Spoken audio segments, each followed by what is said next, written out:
Washington, there are reasons President Barack Obama and his aides will argue that his new budget can be the start of a negotiation with the Republican-controlled Congress. For one, some of his proposals are thematically in the same sphere as those of the Grand Old Party. For another, he can block their initiatives. Wielding a hockey stick given to him by the National Hockey League champions, the Los Angeles Kings, Obama on Monday bit his lower lip and swung. "This is even better than a veto pen," he declared just hours after sending his budget to Congress. "You don't want to mess with somebody who's got one of these." No doubt Obama's ability to veto is a power that can be just as conducive to deals as it is to gridlock. But Obama's priorities and those of Republicans find overlapping common ground on proposals to increase defense spending, upgrade the nation's aging infrastructure and fix the corporate tax system. Agreement on any one of those is a long shot. There are significant differences between Obama and Republicans over scale and scope in each of their intersecting interests. How far apart could begin to become evident Tuesday when Treasury Secretary Jack Lew and White House Budget Office Director Sean Donovan testified before key congressional committees about the president's budget. Obama is also meeting with his cabinet Tuesday, with the budget as a top agenda item. Here's a look at key areas of Obama's budget that could be opening bids in talks with Republican congressional leaders. Increased spending. Obama wants to loosen the budget cuffs on military and domestic programs that Congress applied as part of a budget deal in 2011. Deficits had hit $1.4 trillion in 2009 and cutting spending was a top political priority. Now deficits are nearly a third of that high water mark and Obama has declared he wants to move away from mindless austerity. Obama would boost spending by $74 billion, divided equally between the military and domestic programs. In 2016, Republicans have voiced interest in increasing only the defense side of the equation. But Obama's veto pen could force a deal. On the domestic side, Obama wants free community college for up to 9 million students and expanded child care for low and middle-income families. "I will not accept the budget that severs the vital links between our national security and our economic security," Obama said. "Those two things go hand in hand." Corporate tax system. Obama and Republicans both say they want to overhaul the United States corporate tax system. The nation's top rate of 35% is the highest among developed economies, even though tax breaks significantly reduce the tax burden on some industries.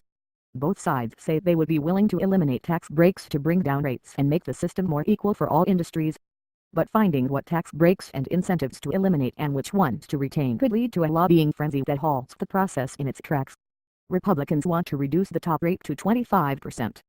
Obama would reduce it to 28%, but set it at 25% for manufacturers. Representative Paul Ryan, the new Republican chairman of the House Ways and Means Committee, has indicated he is open to negotiations.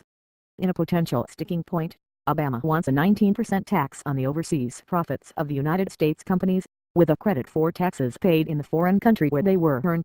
Republicans and many in the business community object to foreign earnings being subject to taxes abroad and in the United States. The United States is one of only a few countries that require corporations to pay taxes at home for their overseas earnings. Organized labor leaders, meanwhile, say Obama's tax plan doesn't go far enough. AFL-CIO President Richard Trumka said Monday that corporations would still have incentives to shift jobs or profits overseas. "The actual proposals in President Obama's budget don't match the rhetoric," he said.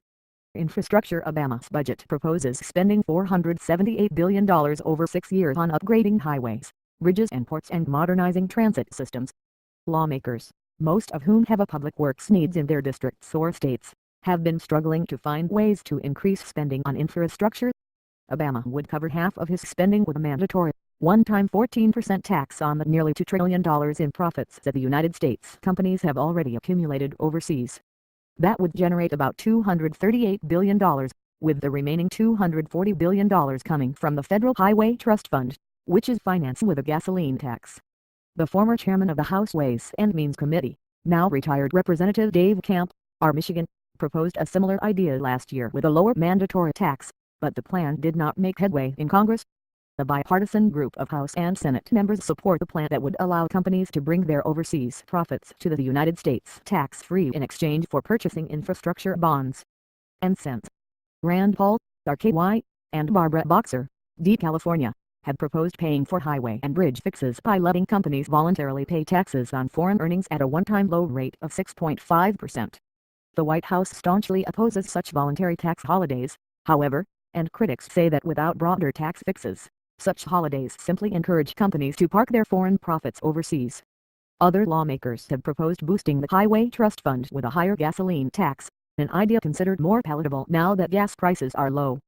______ Associated Press writer Nebra Pickler contributed to this report.